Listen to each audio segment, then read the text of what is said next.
I know some of the material may not be relevant because it's not something which is available here, but thought this would be an opportunity for you to know what happens in UK. Are you all able to hear me at the back? If not, just give me a shout or a wave. And if I'm going too fast, just again, warn me about it. Thank you. So you've already heard about me. I don't want to repeat the same thing again. My medical journey started in India 40 years ago. So you can imagine, I can see all the young faces here. It makes me wonder, oh God, how old am I now here? But it's lovely to see you all this morning. Following which I pursued post-graduation there in India, had a short stint working in the Middle East, then moved to UK, tagged along with my husband, to be honest, in 1994, and then practiced in obs and gynae for nearly 10 years, wherein after doing that, moved to contraception and sexual health in 2003, till I retired almost after 20 years practicing there, mainly on health grounds, post-COVID. But then I'm back working a few sessions on an ad hoc basis as and when needed. So I'm still in touch with the recent trends and what's going on in the field. So before I get on with the actual talk, just wanted to test your knowledge. And it's not a test, so don't panic. It's just to see what background knowledge you already have. And it's not something which is very onerous, just a few questions. Jot the answers on your mobile or on a piece of paper, and we'll then revisit the same questions at the end of the talk. So that means you've probably gained something from this lecture, and also will keep you attentive, I would say. So the first question, are you aware of UK medical eligibility criteria document? Just a yes and no. And if it's not a no, that's what I'm hoping for, because I guess you learn something from here. The next question is, we all use combined hormonal contraception pill as a very most common method of contraception. But what do you say about the typical failure rate when women are using it? What's the typical failure rate of the combined contraceptive pill? Is it 9%? Is it 3%? Or is it 5%? So just figure out, can randomly pick any number if you're not sure about it. The third one, oh, sorry, the fourth has already come. The third one is, are you aware of the terminology, tailored regime of combined hormonal contraception? Is it a yes or no? The next question is, by using the combined hormonal contraception, does it give women a benefit of reducing the risk of endometrial cancer? What do you think? So yes, no, by all means, note down your responses. And then there is this 52 milligram levonorgestrel intrauterine device, which is commonly known as Mirena. I don't know if you're aware of that. If it is fitted in women when they're less than age 45, how long can they use it for contraception? Is it 8 years? Is it 5 years? Or is it 3 years? And you'll be very pleased to know we're coming to the last question, which is copper IUD. Can it be used as emergency contraception if it is fitted within 120 hours of unprotected sexual intercourse? Again, it's a straightforward yes and no response. So now, moving on. So what are we covering today? Well, as I said, it's the UK medical eligibility criteria.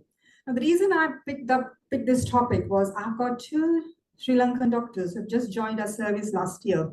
And while I was planning to come here and saying that we're probably going to have an opportunity to talk to you all, I asked them, what topics do you think they would be benefited from? And both of them spontaneously said it's UK medical eligibility criteria. That's the reason it's there. So apologies if you're already aware of it, but then we can always revisit it.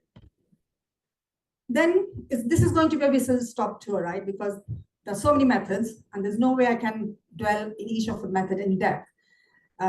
Each topic on its own attracts a separate lecture, but I'll try and see how many I can cover today. Then a bit more about the Faculty of Sexual and Reproductive Health website. This website's name, or this faculty's name, is going to probably change shortly, but for the time being, just say it is an FSRH website. And there are lots of educational resources, information about further training on this. And I'll talk briefly about what benefits you may have from accessing these resources. And then briefly on, most of these what's new in the field will be covered throughout the talk, but then there were one or two things I've added to see what's happening new. And then you'll have a opportunity to ask questions at the end. So let's look at UK medical eligibility criteria. What is it? So before we go to that, actually, when you are prescribing the contraceptive method, there are two things one needs to think of. The principles are, we have to think, is this going to be effective? So we are considering the efficacy of the method. And secondly, how safe it is.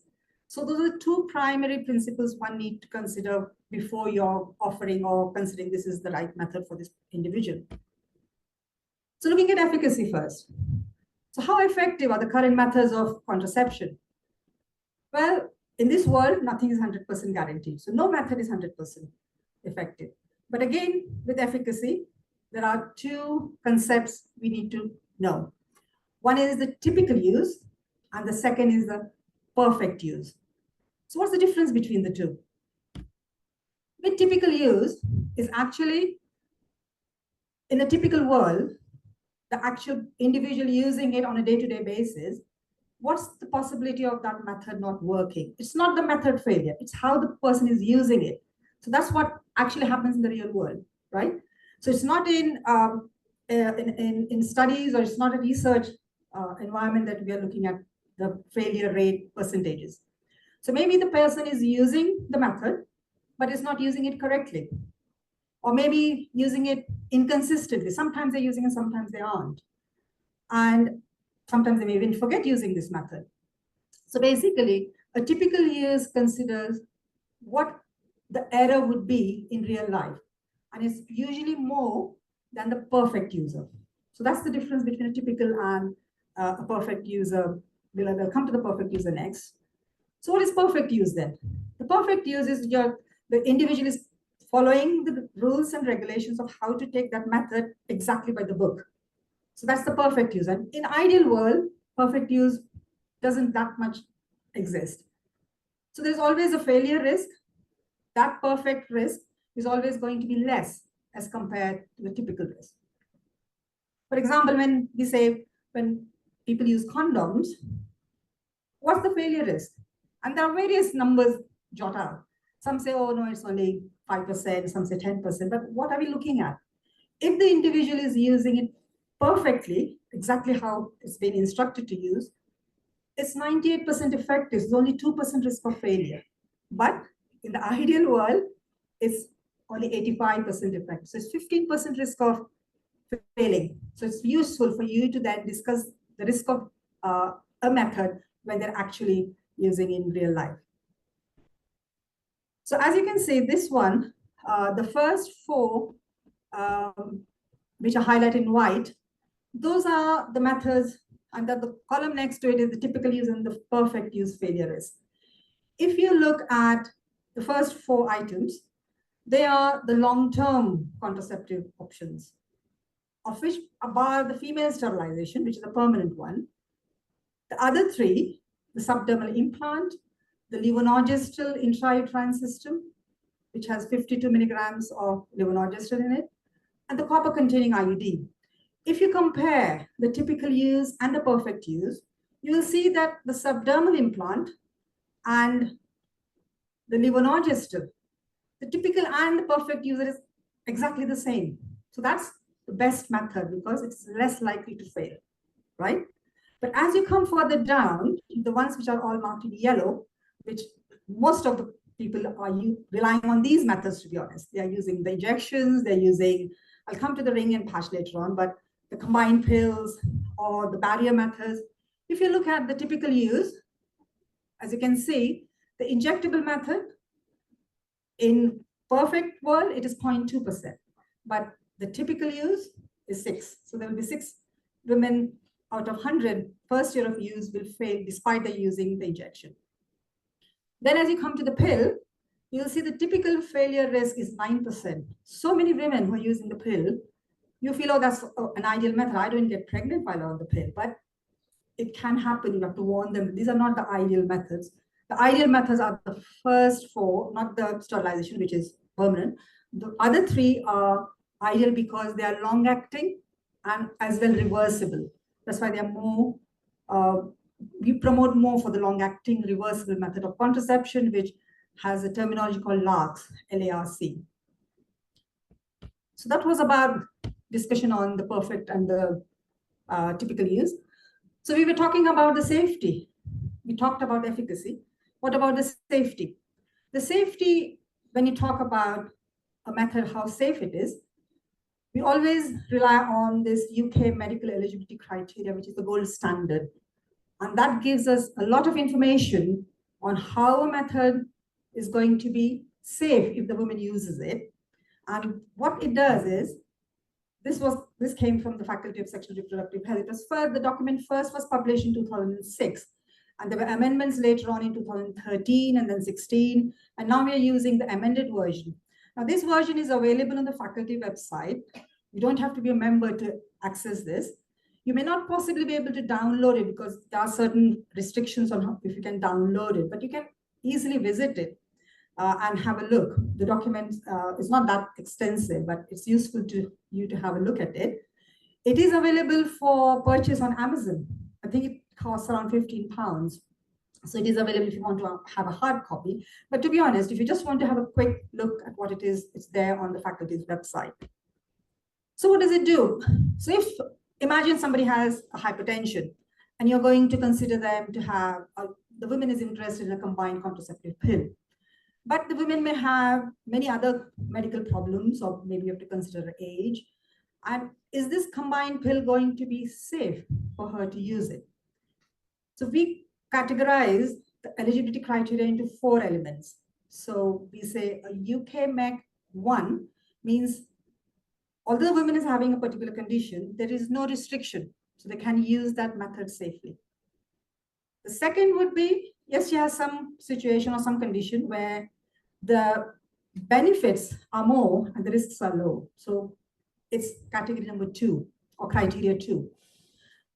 UKMEC criteria 3 is where the balance has changed now. The risks are more and the benefits are less. So that becomes UKMEC category 3.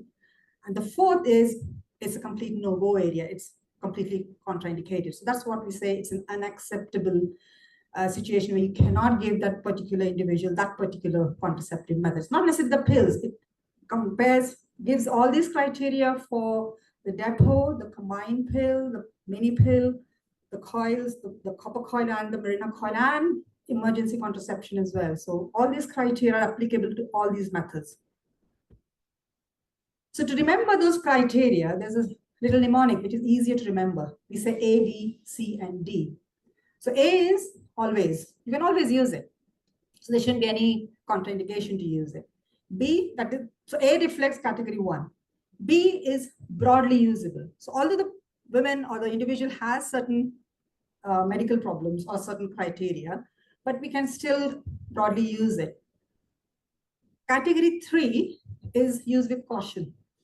So now we are treading on some slippery grounds here. So when it's a category 3, we expect, well, it's a bit of a complex scenario. Not that we can't use it, but seek expert advice, seek some specialist input in it to then assess and judge whether that method is going to be safe for this woman to use. And D, which is category 4, is don't use. That means it's absolute contraindication. So I hope that's clear enough. Now, there are certain things you have to remember about the UKMEC. It relates to the safety of the method. It does not reflect on the efficacy. So you can't say that this method is safe, but it's not effective. So I can't use this method. So basically, UKMEC criteria is applicable only to assess the safety of the method the individual is using it for, and that has to be used for contraception needs only. So for example, if a woman is using a combined contraceptive pill for the non-contraceptive benefits, not for the contraception, for the non-contraceptive benefits like heavy periods or maybe dysmenorrhea. So those risk factors, the criteria are not applicable because the balance changes. So it's only if you're using the method for contraception, then you can apply the UKMEC criteria for that. And again, we cannot add those UKMEC. So say, for example, a woman is age 34 and she has a high blood pressure. So that would mean she becomes a UKMEC 3. But then if she has, say, for example, a smoker as well. So we can't add 2 and 3 becomes 5. So it's, that particular criteria is used for that particular risk only. Just to be clear that you don't need to add those factors if she has multiple problems.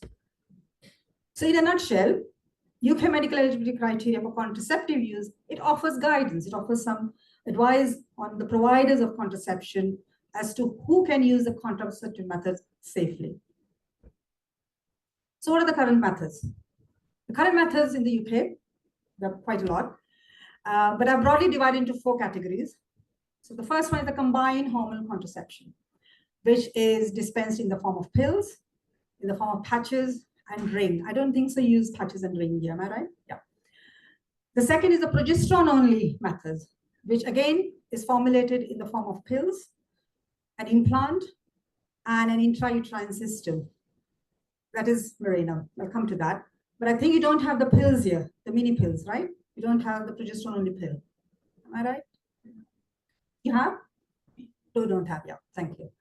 And then comes the non-hormonal methods, which are the barrier methods, the condoms, the diaphragms, etc. And the other non-hormonal method is a copper-containing intrauterine device. Whereas we all know about the permanent methods are the male and female sterilizations. So what about the combined hormonal contraception? What do we know? It's basically a combination of 2 hormones, estrogen and progesterone. And then the estrogen content can vary between 20 to 35 micrograms. And the progesterone types vary. So there would be a first generation, second generation, third generation, and the different progestogens. The reason we need to know what progesterone is in the combined pill or combined hormonal contraception is because each progestogen has a different risk factor for venous thromboembolism. So there's a separate slide on that, I'll explain it. The patches that we have, they have the same hormone combination, estrogen, progesterone, but the patch works for 1 week. So the woman uses the patch, sticks it anywhere apart from her breast, and then that works for 1 week, and she changes the patch the following week. So she uses 3 patches, and then a break like they have in a combined pill for a week. The benefit of the patch is people who are forgetful, taking a pill every day is a nuisance because of their lifestyle or whatever reasons. So it's useful for them to rely on the patch rather than the pill. The other benefit is, pills we have to swallow, and then it gets absorbed in the gut. And if the individual has malabsorption problems, or maybe having significant diarrhea and vomiting issues on a regular basis, or is on medications which are enzyme inducers, which means the method, the oral pill, is going to be less effective. For them, the patch bypasses all that because it's getting absorbed to the subdermal area. So that's something which is not that popular, but is suited for a specific group of individuals. And then we have the vaginal ring. There are 2 vaginal rings available in the market in UK. One is called Newer ring, and the second is called Sirene ring. That's quite a bit of a mouthful, my tongue twister. So again, both these rings have the same combination, which is there in a combined pill. And that ring is, the women can fit it in the vagina herself, and it works for 3 weeks. It's quite easy, like putting in a tampon. It's not difficult. You don't need a clinician to put it in and remove it out. So it works for 3 weeks. Again, it's suited for women who are forgetful, who want something which is there, and for 3 weeks, you don't have to remember taking a pill or use a condom every time. Again, the ring has its own place in certain group of women. For example, the perimenopausal age group women, when they're having vaginal atrophy, the estrogen levels are dropping, the skin is getting thinner. And that's when the bladder symptoms kick in. They have more urgency and frequency. So that is useful because it the estrogen, which is released, is absorbed directly by the vaginal mucosa. And also women have found using the ring in this group of women that periods tend to get heavier. and the vaginal ring seems to calm the periods down. They make it less heavy. So there may be some specific group of people, but the commonest, as you know, is the pill option, which most women go for. So what else do we know about the combined pill? Well, we've already talked about the perfect use and the typical use, failure risk. And we have talked about the UKMEC applies for the safety and not efficacy. While discussing the suitability, always discuss about the possible risks and benefits. And good history taking is the key. You need to tease out, are there any risk factors for this woman where she cannot use the pill? Any of the UKMEC criteria apply for this woman? And I'm next going to talk about the tailored regime. This is something which came up in the guidance, I would say 3 to 4 years ago. So let's have a look. What is a tailored regime? Now, we know traditionally, we take pill every day or use one patch for a week and a ring for 3 weeks. So after the cycle, like 3 weeks, 21 days of pill, you have a break of 7 days. Patch, use 3 patches over 3 weeks and have a break. And with the ring, 3 weeks for the ring and have a break. So that's the standard regime. Whereas the tailored regime is something different. How is it different? All we know is when they have a break, that term is called the hormone-free interval. But do we really know why we need the hormone-free interval? My sort of guess was these pills or these methods were researched and introduced by men. So they didn't know, they thought that women should have a regular monthly bleed and that's natural, that's normal. But if you look from the women's perspective, she won't necessarily want to have the pill. She doesn't want to have a period. Because many times there may be social reasons why they want to avoid the bleed. They may be having some training session or some sports activity, but the bleeding can be a nuisance. So why do we need the hormone interval really? So there's no medical indication. No studies have shown that it is a must, that it has any benefits. So I don't see there is any reason for that. Also, as I said, it may be inconvenient for the women. So also women find when they have this break, their moods are up and down. They find they're getting headaches because they're not having hormones during that week. And you also feel, most people think that, oh, having a period means I'm not pregnant. But we do know women who have been pregnant while taking the pill, they continue to have monthly bleeds. That was a pregnancy-related bleed, but assumed that they were pregnant, assumed they were not pregnant. And then later on found it's nothing to do. The period doesn't necessarily mean the woman is not pregnant. It's just a withdrawal bleed that they're getting. So it doesn't necessarily exclude pregnancy. And the major risk of having the hormone-free interval is when women have the 7-day break. If that break period extends to 9 days, that's when the ovaries wake up and they ovulate. And that's when even they've taken the next cycle correctly, they still find pregnant because in that 9 days, the ovary has already released an egg. And although the pill take has been fine for the next 21 days, she's already pregnant here. So the hormone-free interval is the most riskiest part if it extends where people can get pregnant. So what do we do then to avoid all this mess? Well, that's where the tailored regime are supported by the Faculty of Sexual and Reproductive Health. It's not licensed, but it is endorsed by the faculty. So what do? We shorten the hormone-free interval. Instead of 7 days, make it 4 days. Why do we need 7 days? We don't need a full 7 days. Or you can reduce the frequency of hormone-free interval. So every 3 weeks, when you're having a break, instead of that, carry on taking the same pack for another pack or another pack. So you have for 3 packs together. So you're having a hormone-free interval once in 12 weeks or once in 8 weeks, depending on the suitability or the convenience for the women.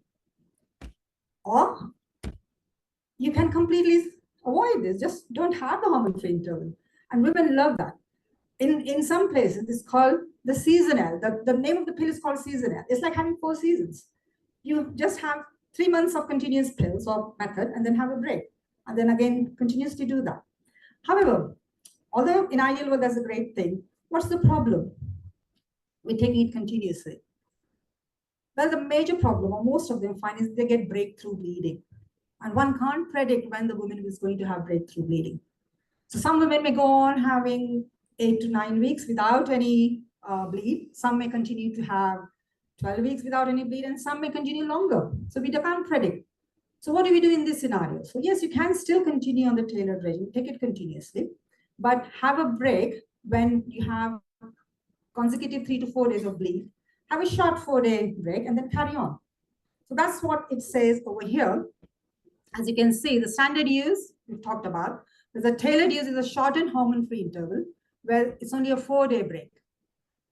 The extended is what we call commonly as tricycling, where you have a shorter break of either 4 days or 7 days, whichever women prefers. And then there's the extended, flexible extended use is where they're taking it back to back, but because of the breakthrough bleeding, they're having a break. And the last one is the continuous use. So if women is not having any bleeding, she can carry on. And that's something which is women find it very useful and convenient to use this option. So we discuss both the options with the women. Do you want to have a tailored regime or a standard regime? And based on their preference, we discuss the benefits, and most of them choose for the tailored regime. And we talked about the risk of venous thromboembolism on combined pill or combined hormonal contraception, and how the combination of progestogen, type of progesterone which is there in the pill, might affect the risk of venous thromboembolism. So as you can see, the first and second generation, which are the lowest, has the least risk of venous thromboembolism. But when you add a different kind of progestogen, which is called as a third generation, then the risk goes up. And the newer ones, which have drosperinone in it, or desogestrel or gestodine, or cosiprinium, which is where we use it dianate. Is this something which is here, which is used for women who have acne, skin problems?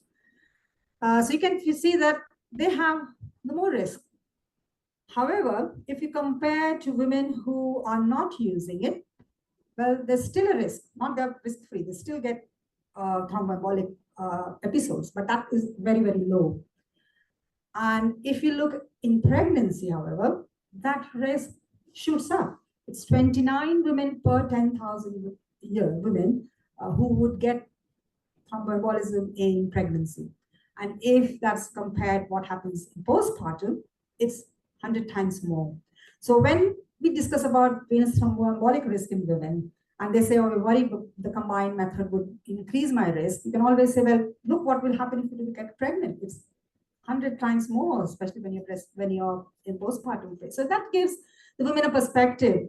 It's not all about it's going to definitely cause a clot. It may cause, even without the pill, it may still cause a clot. But yes, by adding certain methods, it may increase. So just a slide to highlight the need to discuss about which progestogen option will be suitable for avoiding the risk of venous thromboembolism.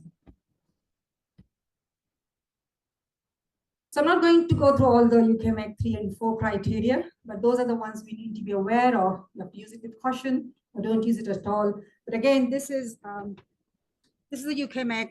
I just got a printout which helps you to go through all the conditions and also the various methods. So on the left side is the condition or the characteristic of the women. On the right side, you'll see the cup coil, levonorgestrel, depot, mini pill, combined pill, and then the various categories are put in this. They're all conditions are there. So it's really, really useful. I would advise you strongly to go and visit this. However, everything about combined hormone contraception is not a gloom and doom scenario. There are benefits as well, non-contraceptive benefits. And there are a few of them which is useful for women and for us as clinicians to understand is they reduce women's risk of endometrial cancer, reduce the risk of ovarian cancer, and also reduces the risk of colorectal cancer. And that's something which comes as, oh, right, I didn't know about this. It does. So it's useful. And not only that, while they're using the method, it reduces the risk. And that benefit or that element continues even for at least good 10 years after stopping the pill. So it's useful for women to remember that there are some benefits, apart from we've talked about the painful periods and lighter periods, less anemia and all those, but there are these other benefits which one needs to remember and think of. So now moving on to the progesterone-only methods. What are they? The pills, there are 3 types. The traditional one which we used to use was called the levonorgestrel or the norethistron-only progesterone-only pill. Now, the problem with those pills was the way it worked was by thickening the cervical mucus or maybe reducing the motility of the sperms. the issue with that was if the woman forgot to take the pill and was late to take the pill, she was allowed only 3 hours. So she has to remember it within 3 hours. That was quite strict, especially women who are breastfeeding or they have busy lives. And 3 hours is a very narrow window period for them to take the pill if they were late. So that's why it went out of fashion, not fashion, but it was not that popular. So then the most popular mini pill that we use there is the desogestrel progesterone pill, which has 75 micrograms of desogestrel. The benefit being it has a 12-hour window period. So even if she's late for the pill, she still has 12 hours. So if she usually takes at 8 o'clock in the morning and she's forgotten, gone for work, but she comes back and still within 8 p.m., she can still take the pill. And the main way this desogestrel mini pill works is by suppressing ovulation, as against the traditional one, the early one, which we saw, by having effect on cervical mucus. Whereas this is anovulatory, just similar to the combined pill. So that's more effective as compared to the traditional pill. And once women start, it starts working within 48 hours because the mucus effect kicks in within 48 hours. So don't have to wait for 7 days. And for women in UK, they can as well, all these methods, they have to come to a specialist service, or they have to go to a GP or to a pharmacist. But this particular pill, they can even go over the counter to buy them. That's another benefit for women in UK. And the third new pill, which was just introduced in January this year, it has drosperinone. It has 4 milligrams of drosperinone. And the other benefit of this is, apart from, as we saw, the first one had only 3-hour window period. The second one had 12-hour window period, but this one has 24-hour window period, much better for women. It also primarily works by suppressing ovulation. And the bleeding pattern is similar to the mini pill, maybe irregular to begin with, but most of them set with no periods or light infrequent bleeds. And again, like the combined pill, it takes 7 days. Unlike the desogestrel mini pill, which takes 48 hours to work. So there's a bit of give and take in there. And the desogestrel pill, the coating, there is some concern about maybe not suitable for women who are allergic to nuts or soya, whereas this avoids that. It doesn't have that issue either. So that's another benefit. So now looking at the all these pills, apart from the traditional pill, the newer mini pills, the typical user failure rate is similar to the combined, which is 9%, but perfect user is 0.3%.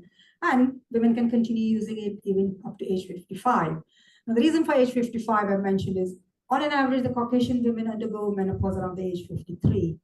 And just so that they're not sporadically ovulating, we extend it till age 55. Depo-Provera, I think you're all familiar with it. I'm not going to dwell much on it. Just to be aware that the perfect user and the typical user failure rate, we have to be mindful about, because people think going on the injection is safe. They're not going to get pregnant. There might be an increased risk. It is licensed for 12 weeks plus 5 days. But we can give up to 14 weeks, and that is endorsed by the faculty. It's not licensed to use beyond the 12 weeks plus 5 days, but we can do it up to 14 weeks. So women, if they're late, they come in the 13th week, but before 14 weeks, you can still give the repeat injection. What are the few things about Depo? Apart from the Depo-Provera, which is given intramuscularly, we have another method of Depo-Provera, same preparation, but it's given subcutaneously, and it's called Cyanopress. And the woman can take it herself. So we give them a supply of Cyanopress for the whole year. They don't have to come to the clinic. They do it themselves. We teach and train them how to do it themselves. And we provide them the sharp disposal kits. So everything is there. They do it themselves. It's quite convenient, especially if they're going on travel, they're going on long abroad anywhere, they need Depo-Provera repeats. They're not able to come back to the clinic to get the repeat Depo. So they can have Cyanopress as an option. So Depo, it works within 7 days, after 7 days of giving it. But the issues with Depo is, as you all know, women blame. Weight gain is one of the major key problems that they say. We don't like weight gain. And the combined pill, the other methods, there's no evidence to show that these methods increase weight for women using this method. But Depo, I'm afraid there is a small chance that we can say, yes, it can increase your weight. The other thing that to remember apart from weight gain and women on injection is its effect it has on the bone density. So it can reduce the bone density for women. Not that it causes osteoporosis, but to make them aware that they should be having healthy lifestyle, have enough calcium supplements in, if possible, engage in regular activities which keeps their bones stronger. So as well, if they have any other risk factors for bone changes, then we need to review their options. And obviously, if they have cardiovascular risk morbidity, like they're very obese and having high blood pressure and other comorbidities, then DEPO might change the lipid profile of these women, and we need to review that. The next option which we have is the subdermal implant. Now, I believe you have JEDEL here, which is 2 implants, whereas we have one single rod, which has etonogestrel in it. The new guidance which has come up, which says, now initially we used to fit it just near the bicipital groove, above the bicipital groove, whereas the new guidance says that to avoid the area near the biceps, avoid obviously completely the bicipital groove, but go a bit posterior, still go the back near the triceps. So that's something which we need to be mindful of, and that we always make sure that you actually palpate the implant after it's fitted, because many times it was not loaded correctly in the needle, and women thought they had it and they found themselves pregnant, and there were loads of investigation to find out where it's gone, but actually it was not fitted to begin with. So there's a significance of palpating the implant after it's fitted, and it has a specific training need for who can fit, how to remove, which is a specified structured training program outlined by the faculty, where we need to train people for that. So what we use is called Nexplanon, not JEDEL. So the name of the implant is called Nexplanon, and it is fitted over the triceps.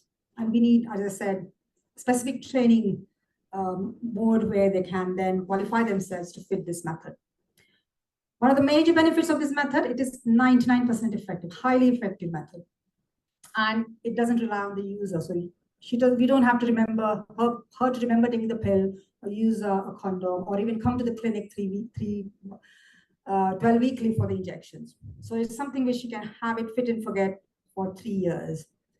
But what's the downside?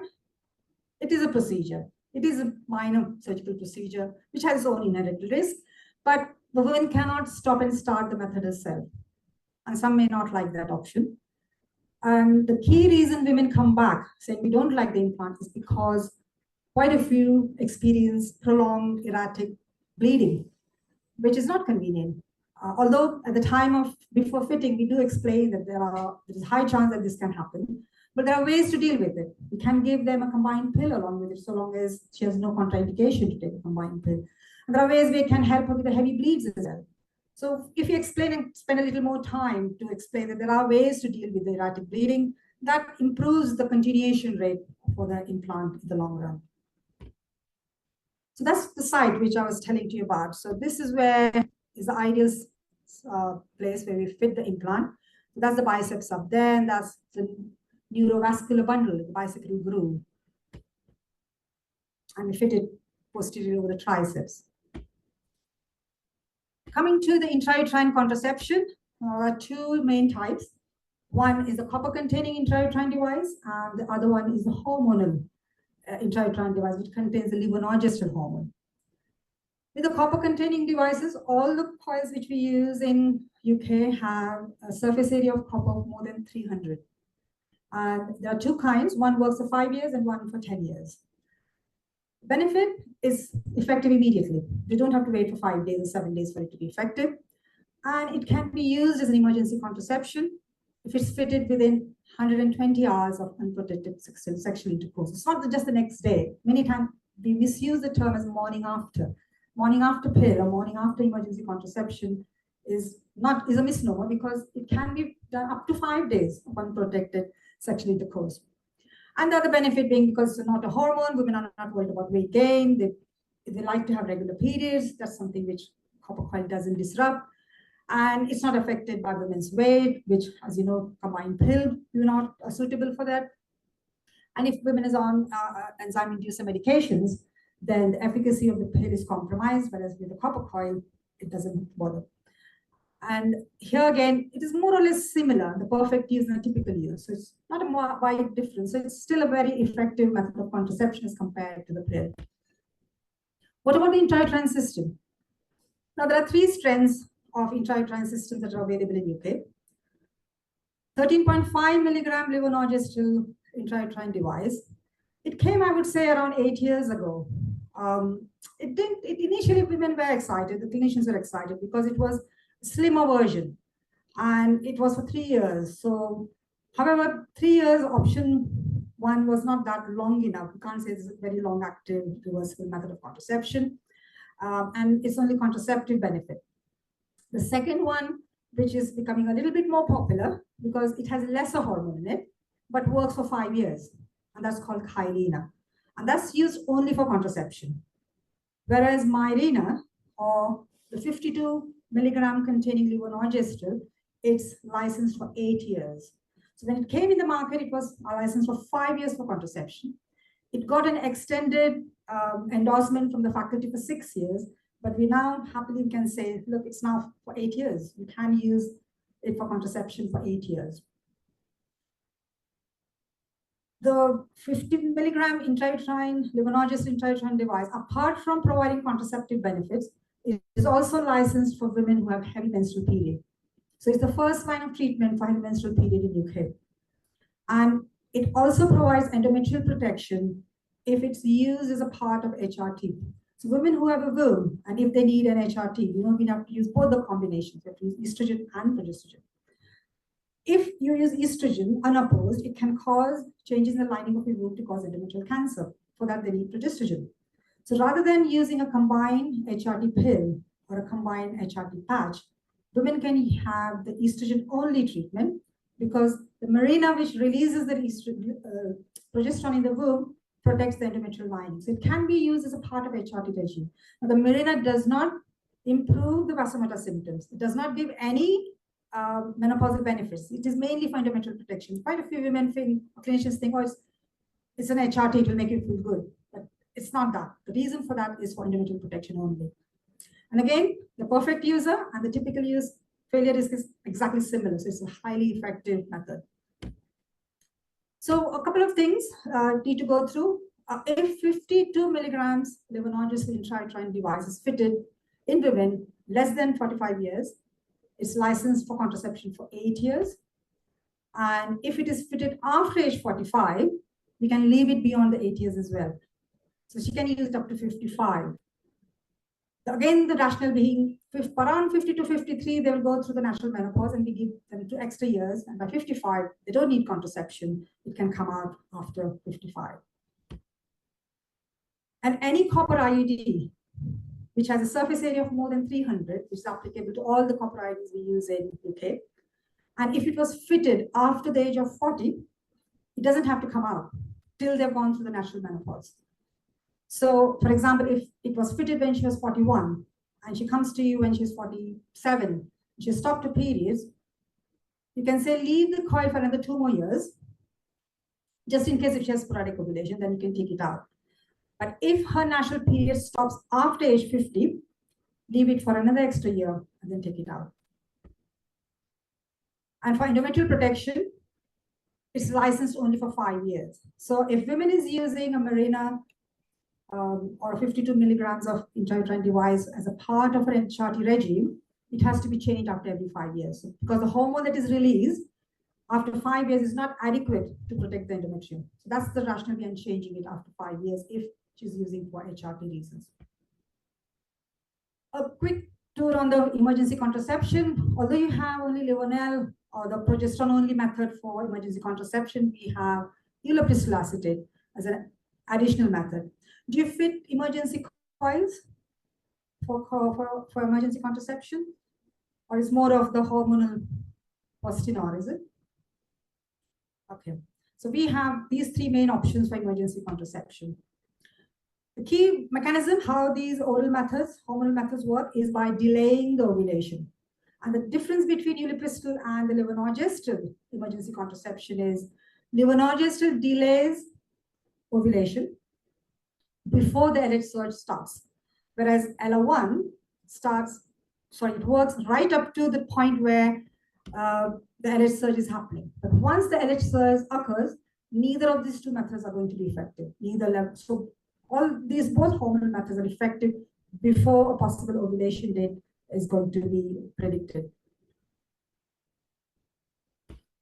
So that's all it says about the levonorgestrel. It prevents ovulation or delays ovulation, and it has to be taken prior to the LH starts. And then it is effective up to 72 hours of unprotected sexual intercourse. It's licensed for 72 hours only. It can be effective up to 96 hours, but it's licensed for 72 hours. And then women who are overweight, or women who are more than 70 kilos, for example, it may be less effective. So we double the dose of Levonorgestrel in these categories of women. And the other benefit of Levonorgestrel being it can be given even if women are breastfeeding. As against, how does ulipristal acetate compare? What is ulipristal acetate to begin with? It is a progesterone receptor modulator. So imagine there's a progesterone receptor, and this goes and competes with the receptor and prevents ovulation. So it doesn't allow certain things to, the biochemical changes, which then leads to ovulation. And it's effective 120 hours. The Levonorgestrel is effective only up to 72 hours. This one is up to 120 hours. And the other benefit of ulipristal is not only works up to the start of LH surge, but almost up to the peak. So it has more longer duration to work, and it's more effective than Levonorgestrel for preventing a pregnancy, for emergency contraception. But the downside being, well, if someone is on a pill before they come to, and they have missed pills, and you're going to give them LR1, if they're on the progesterone pill, containing combined pill, for example, and the previous 7 days, if they've had progesterone method, progesterone is already attached to the progesterone receptor. And now you're giving an LR1 progesterone receptor modulator. So the LR1 can't go and attach itself. So it's competing. That's why the LR1 will be less effective, won't be effective. So that's why if women, if they come and we think that LR1 is, although it's suitable, it may not be effective because of the previous use of progesterone in the previous 7 days. It's very important to ask them which method they're using before. And the other problem with LR1 is if they've been given LR1, and if you want to start a method of contraception which has hormone in it, you can't do it for the next 5 days for similar reasons again. LR1 has gone and attached itself to the progesterone. You're giving a hormonal method of contraception. The hormonal method of contraception will displace the LR1, go and attach itself to the receptor. That will mean LR1 is not going to be effective. So we have to bear in mind what methods they're before starting LR1 or afterwards as well. And the other thing is it's not suitable for women who are breastfeeding. We advise if women are breastfeeding and LR1 is something that they have chosen, the next 7 days they have to express milk or don't feed because of it can get transmitted through breast milk. Although there's a theoretical risk, I would say. So moving on to the next element, which is the FSRH.org website, which I was talking and raving about. So what does it do? Well, there are loads of clinical standards, guidelines on specific methods, various categories of women, women who are overweight, women who are more than age 40, you name them, all the methods are there, including the barrier methods, including emergency contraception, and these are free. You can access these guidelines for free. You don't have to be a member. You don't have to pay a subscription for that. Educate, because there's so much of information. I mean, there's so much of information overload even in this one lecture. I would say, what the hell did she talk about? You can always go back, revisit, and what happens, especially the missed pill guidelines. And I purposely didn't touch that topic because it's a minefield of confusing scenarios you'll get. But then you refer to this guideline, it's quite easier. There's a lot of information about education and training, membership, so various memberships one can consider if you want to expand your knowledge or want to get more qualifications. And the various events that are publicized on the website, various conferences, events, podcasts, etc. So lots of information on the faculty, I would suggest, are available for free. So make use of that. However, what about those individuals? What about those clinicians who work internationally, not in the UK? What's there for them? So there's a program called the SRH International Program. And for them, if you become an affiliate member, which I'll show you in the next slide, all these learning resources, there's almost 20 modules, e-learning modules, which are available for free if you become a member, for those who are working across, away from UK. Then there is an online FSRH counseling course, which you might find interesting. It's not necessarily just for doctors or medical people. Those could be useful for nursing people, those who are interacting with patients for different other reasons. And it's a very interesting contraceptive counseling course, which is helpful. Then you get an online access to the BMJ SRA journal, being an affiliate member. And there's all the webinars, the podcasts, the videos, so it's a wealth of information. So what do we have to do? You have to have your own account called my FSRH account, and you have to register for it, which is free. For registering, you don't need to pay anything. But once you have registered on that, there's a yearly subscription fee, I'm afraid. It's £160, for which then it gives information to all sorts of, so maybe one member within the faculty can have an access, and that will be then distributed and useful for the rest of the team for training. So what considering as a one-off thing for one person, and you can still use it. Not every individual would like to pay that much amount. Again, I am conscious of that. So what are the new products? Throughout this presentation, I have touched on what's been new and what's been changing. There's one new method which is in the field to come, the pipeline to come, called intrauterine balls. Now we know that the copper T or the Mirena, they have a T-shaped, which has a frame, and then the hormone is on the stem, or the copper coil is on the stem or on the arms, whereas the intrauterine balls is frameless. It doesn't have any frame. So there are little spherical balls, and the one which has no copper is called intrauterine balls, and the one which has hormone is called intrauterine spheres. Now that's still in experimental phase. The intrauterine balls have been studied in European studies, and it's found to be quite, I would say, useful for us and exciting to have in our armamentarium of so many other methods we have. But we still are waiting for full data to be released. And what's going to happen is, well, there we are. It's smaller than the traditional devices, and it sits in the cavity, but it's snugly, because we know women who have the frame device, they tend to have pain. They keep complaining of, not all, but some keeps complaining of pain despite we have done scan, it's in the right place, but there is still an element of pain because probably the arms are jutting in the walls of the uterine cavity, and that's not very comfortable.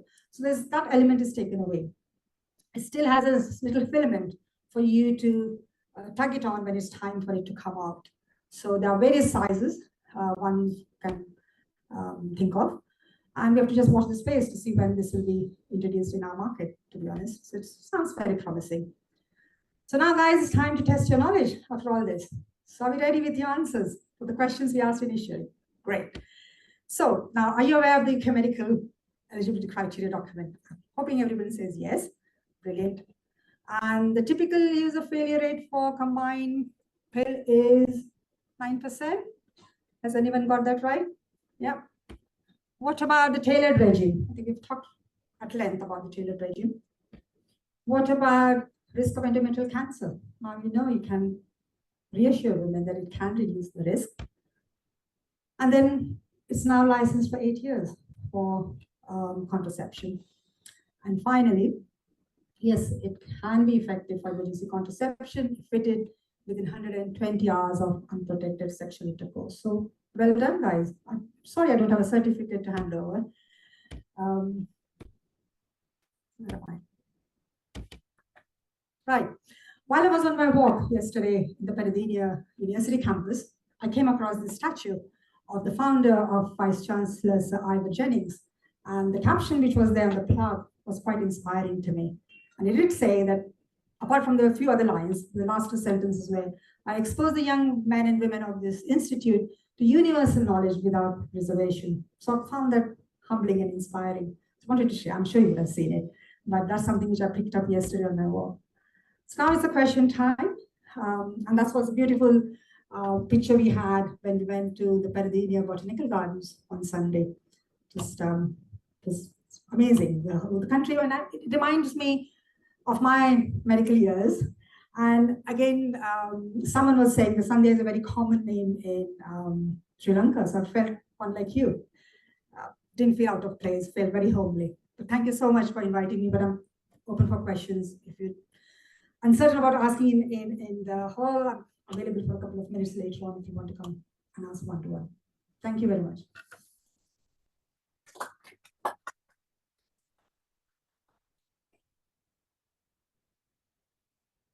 think everybody's hesitating for questions, but that's okay. I'm around here. If you want to come and ask privately, that's fine.